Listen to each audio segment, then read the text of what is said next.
Good morning, beloveds. Gabby has something to say, so you might hear her today.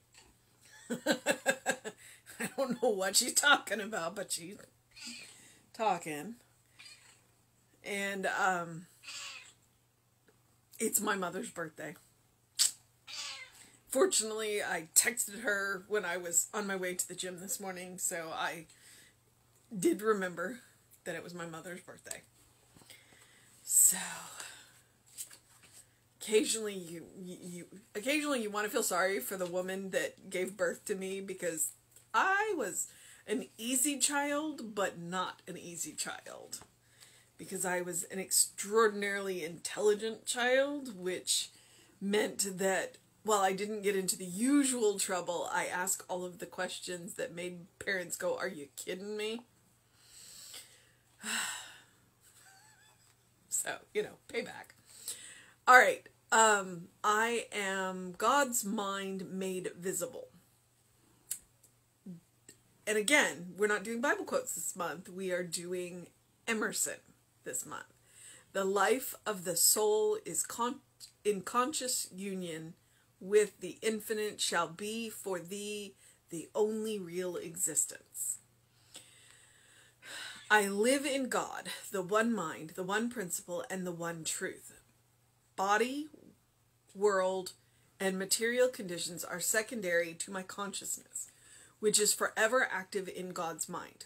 I am a mental being in a universe of mind action, and the law of mind is mine to use in ways of righteousness and ways of peace. One with the infinite, I walk the pavements of time untouched by error and upheld by spirit. From me proceeds the good, and to me comes the divine. All life is now offering itself to me, and I drink deeply of its healing waters. My thirst for truth is quenched as I realize the truth of myself as God made visible. The material world is not my prison, and my work is not my supply. I am the conscious director of my life, and destiny depends upon me for its fulfillment. I am the creator of circumstances, not their victim. I sow the good and reap the plenty. I give out that which is of God and take in that which is of good report. One with his perfect mind, I rejoice in thinking the ever-expanding ideas of truth. Time and space are my tools, and thought is my only creative power. Unbound and free, I live with ease in my knowledge of God and his eternal presence in my fellow man. Duality erased is unity made manifest. My one good is God, and my one action is good. I walk as a person of power. I act as a person of love. I speak as the voice of truth. I live as an example of what God can do in man. Within me, there is a peace, and around me there is right action. The Almighty is my strength, and I never fail my highest ideal. True to all that God expects me to be, I live in right relationship with all whom I meet. I am a blessed experience to friends, coworkers, and family. God is visible in all that I do, say, or think. Today is my opportunity to reveal my real self. All right. The second to the last line, honestly, is the most terrifying line in this whole thing.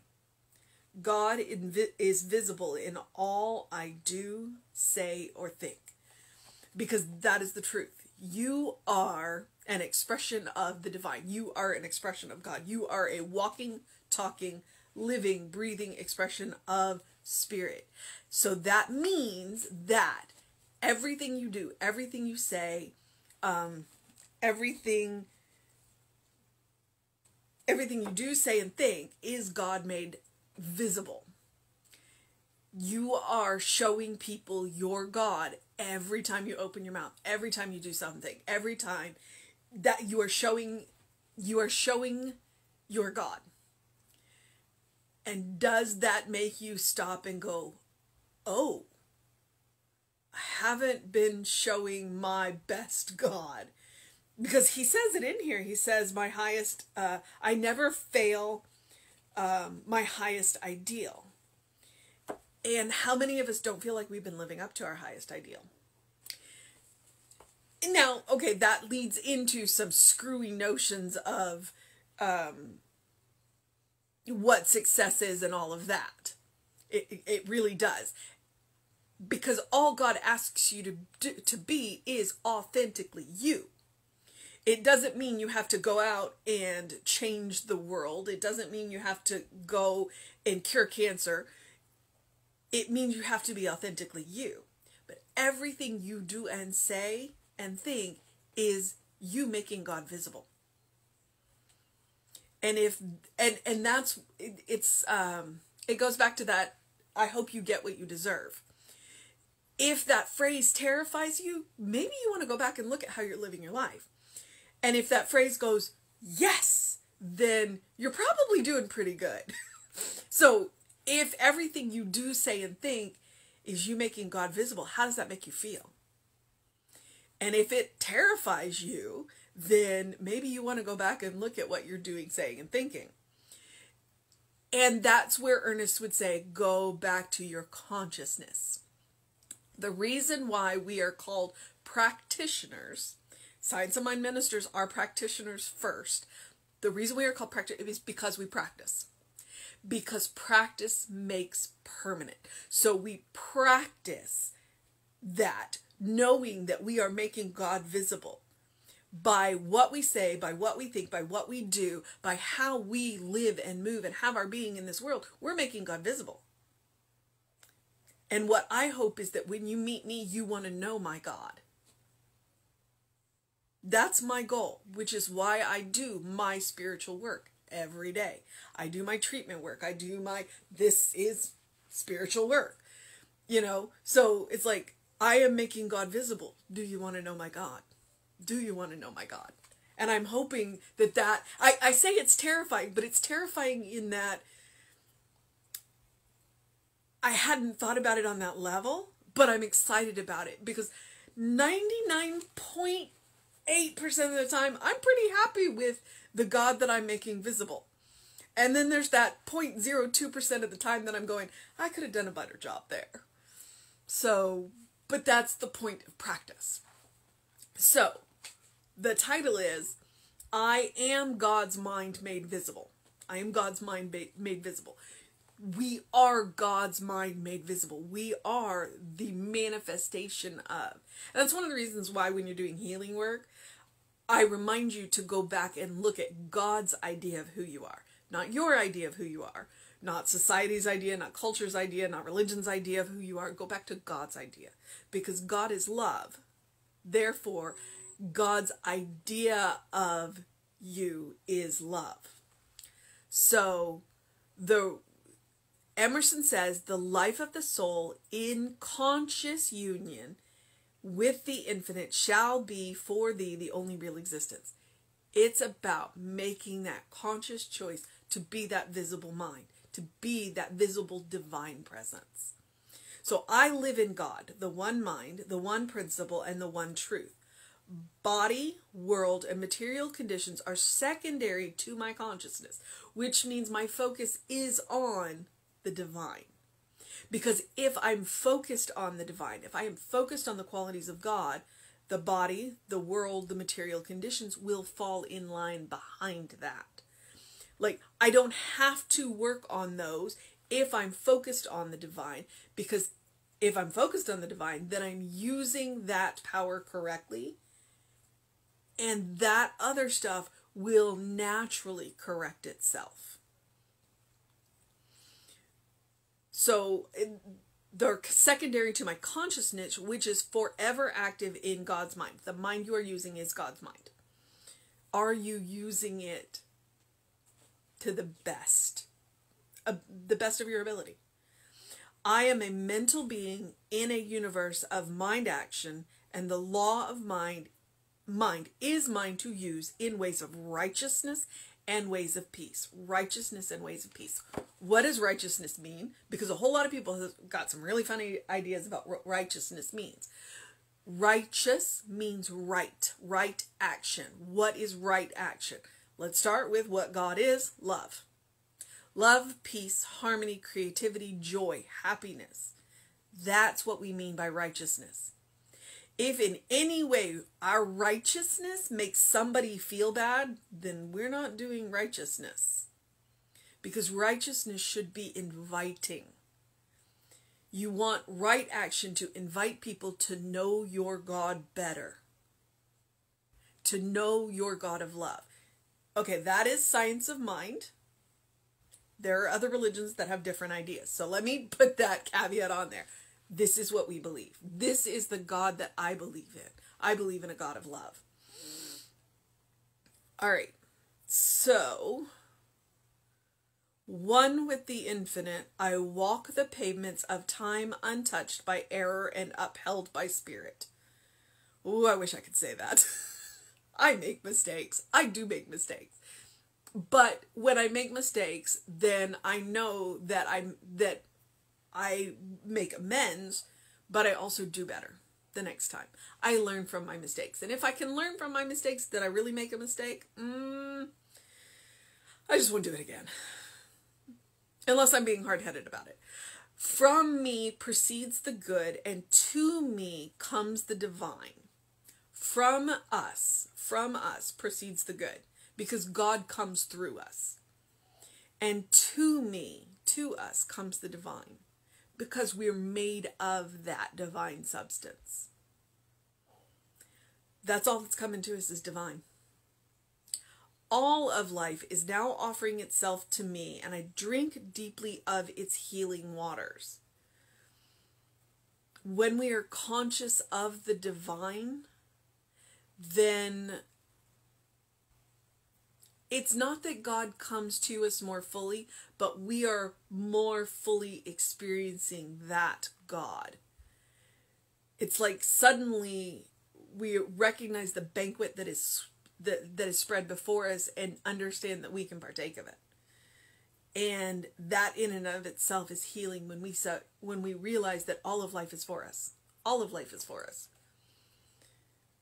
My thirst for the truth is quenched as I realize the truth of myself as God made visible.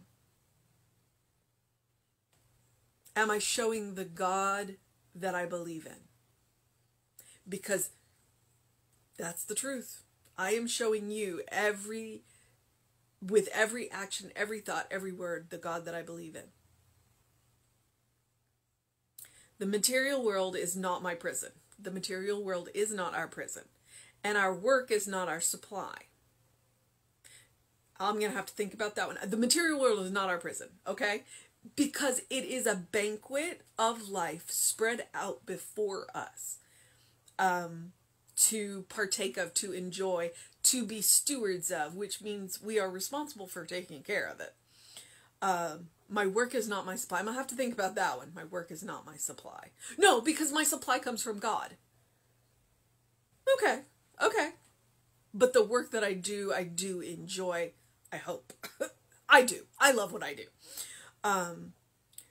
I am the conscious director of my life, and destiny depends upon me for its fulfillment, which means the only destiny we have is the one we ourselves plan out. We are not predestined.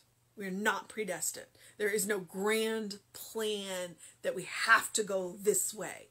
We get to choose our own path if we are willing to be the conscious director of our lives. Because that is our choice. I mean, we can be blown about by the winds of fate. Or we can be the conscious director of our lives.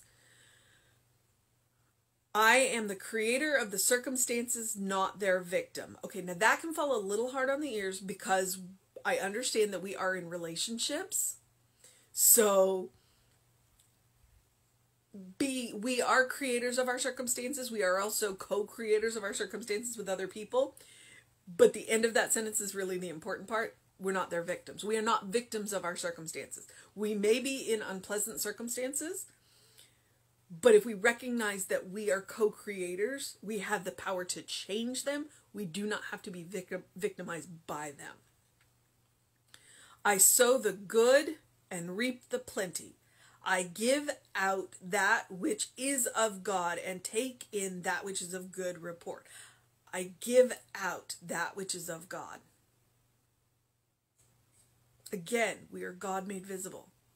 What we are giving out is of God. And if that doesn't make you sit up a little straighter, I don't know what will. One with God's perfect mind, I rejoice in thinking of the ever-expanding ideas of truth. Time and space are our tools, and thought is our only creative power. But look what it can do. Look what it can do. I mean, if you watch any of the going to Mars thing, look what that mind can do. We have been to outer space. We have been to the highest mountains. We have been to the deepest oceans. Look what that mind can do. That creative power. Unbound and free, we live with ease in our knowledge of God and God's eternal presence in our fellow being. Because that is one of our charges as Science of Mind, is to see every single person as a child of God. To know that the same mind that created the universe is the mind that is in each one of us. To hold that space for each other. Duality erased is unity made manifest. My one good is God, my one action is good. So our one good is God. There is only one good, which is God. But that means that absolutely everything can be good, because everything comes from God. So our one action is good. So we are stating that our action is good because it comes from God. And if we do it in the qualities of God, the love, the truth, the creativity, the beauty, I'm conflating two words there, in harmony and peace, then it's going to be good. It's going to be good. I walk as a person of power. Say that to yourself before you leave the house. We walk as people of power. We act as people of love. We speak with the voice of truth. We live as an example of what God can do in beings, in living beings. He says man, and I'm going, well, why not include every living being out there? I'm going to include the 4-leggeds and the 6-leggeds and the 8-leggeds and the no-leggeds. Because we all live it as an example of God, because God comes in this infinite variety. Within me, there is a peace, and around me there is a right action. The Almighty is our strength, and we never fail our highest ideal. We never fail our highest ideal. Even when we feel like we may not quite be reaching it, we're still learning. And in that learning, we can get there. True to all that God expects me to be. So what does God expect us to be? Loving, kind, compassionate, creative, happy. That's what God expects us to be. I live in right relationship with all whom I meet. I live in right relationship with all whom I meet. What does that mean? I don't hurt them. It also means I don't enable them. It means I tell them the truth. But when I tell them a hard truth, I do it kindly.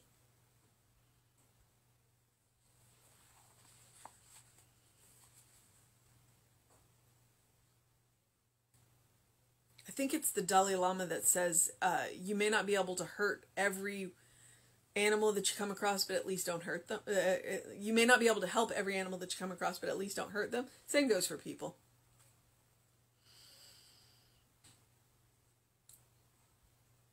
I am a blessed experience to friends, coworkers, and family. Ooh, Say that to yourself before you leave the house. I am a blessed experience. How am I a blessed experience? By being in conscious union with my God, which is a God of love, a God of compassion, a God of kindness, a God of truth, a God of beauty. And then I treat them the same. I treat them as a beloved child of God. You will never look in the eyes of someone that God does not love. God is visible in all that I do, say, or think. God is visible in all that we do, say, or think. Today is my opportunity to reveal my real self. So today is your opportunity to reveal your real self. So guess what? There's your mission. Our mission today. Our mission today is to reveal our true self, which is God in action. Which is God in action. To be that beloved child of God in whom God is well pleased. Simply because we exist. Because we live in that state of grace. It is to go back to God's idea of us as that beloved godling. And to reveal that to the world. That's our mission.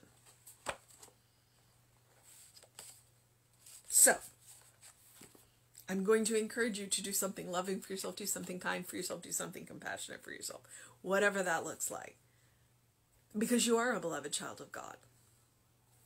You deserve your own kindness. You deserve your own compassion. You deserve your own love. Because the love that you are giving yourself is God's love. And as you practice upon yourself, you'll have more to share with all of the people that you come across. And then you truly will be showing people your God. All right, beloveds. I would also encourage you to do something to engage your mind and your body. We have sunlight right now where we are. I have gotten a face full of it, so I expect to have a good day. And drink some water. Drink some water. You are loved. You are loved. You are needed. You are necessary. You are here. So God wants you here for a reason to have an experience. And that's enough. And that's enough. So in all that's going on, open the windows of your soul. Allow that breath of heaven to remind you, you do live in heaven now because it's a state of mind. It is a state of mind. So look for the good and praise it. All right, beloveds. I'm going to move into the process of my day. It is Wednesday. I know it's a weird week because of Memorial Day. So there is, Reverend David will be on Facebook Live around 5 p.m. I will be back at 9 a.m. And the book study, The Living the Science of Mind, is still going on. I believe that's over Zoom. So if you're interested in that, please feel free to email info@creativelife.org to get that Zoom link for the Living the Science of Mind. And then I will see you tomorrow. So do what you need to do to make it a good day, a great day, a fantastic day, a wonderful day. Whatever it is that you need to do. And remember, you are God in action. You are a beloved child, but you are also God in action. Have a wonderful day. I'll see you tomorrow.